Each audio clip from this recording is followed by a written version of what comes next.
کہاں سے وہ بات چلی 9 سال یا 13 سال کی عمر میں رستے میں بدر بھی آیا، احد بھی آیا، خندق آیا، خیبر آیا، بڑا کچھ آیا، شیر خدا ڈٹے رہے جی جس دن آنکھوں میں درد تھی نا، کھلتی نہیں تھی، اس دن بھی مولا علی نے تلوار لے کے خیبر توڑ دیا تھا۔ چلے رستے میں بڑا کچھ آیا لیکن چلتے رہے۔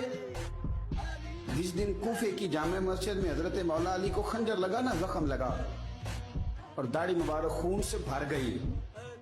تو پتہ ہے آخری جملہ کیا تھا؟ اس کو سمجھنا، حضرت مولا علی شیر خدا رضی اللہ تعالیٰ عنہ کو زخم لگا تو آخری جملہ پتہ کیا تھا؟ وہ جو رشتہ لگایا تھا 13 سال کی عمر میں، آج عمر 63 سال ہو گئی، 63 سال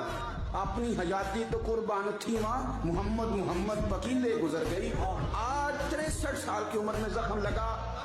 اور جب شیر خدا زمین پہ تشریف لانے لگے تو پتہ کیا کہا؟ فزت